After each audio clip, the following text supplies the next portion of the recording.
Konon dahulu terdapat sebuah kerajaan bernama Pakuan Pajajaran. Kerajaan tersebut dipimpin oleh seorang raja yang sangat bijaksana dan arif. Rakyat di bawah kekuasaannya sangat bahagia dan menghormati sang raja karena kepemimpinannya membuat hidup para rakyat sejahtera.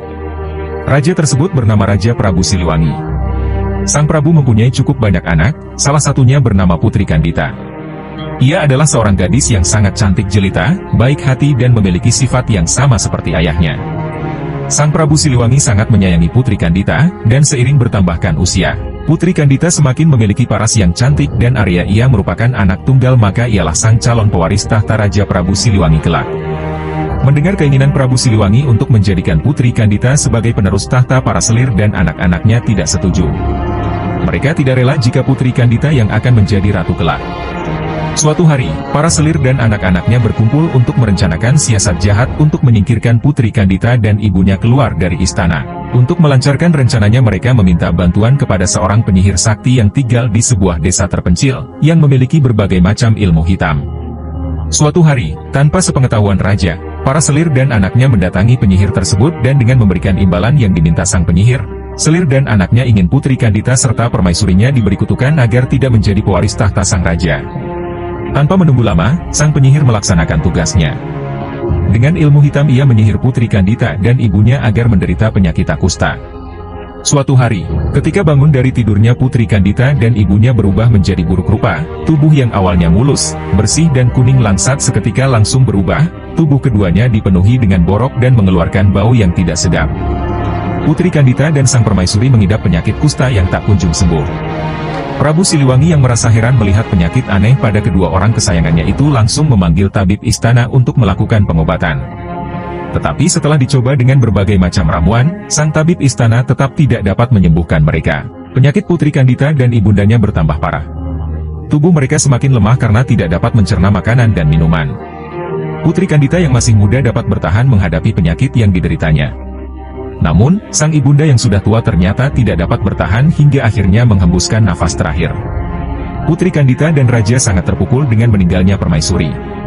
Selama berhari-hari, Raja Prabu Siliwangi termenung sendirian, ia merasa sangat sedih karena orang yang paling dicintainya sudah meninggalkan dunia terlebih dahulu. Namun, sang Prabu pun merasa sangat-sangat terpukul melihat kondisi Putri Kandita yang tidak menunjukkan tanda-tanda kesembuhannya. Ia merasa sangat cemas karena Putri Kandita yang akan menggantikan meneruskan tahta kerajaan. Suatu hari, para selir dan anak-anaknya datang menemui Raja untuk menghasut agar Putri Kandita diusir. Awalnya, Raja menolak. Namun, karena takut penyakitnya menular dengan terpaksa Prabu Siliwangi menyetujui usulan tersebut. Tanpa sepengetahuan Raja, selir dan saudara-saudaranya, Putri Kandita yang mendengar pembicaraan tersebut sangat kecewa dan ia memutuskan untuk melarikan diri dari istana. Dalam suasana hati yang sedih, bingung, dan tidak menentu Putri Kandita berjalan keluar dari istana tanpa tujuan yang pasti.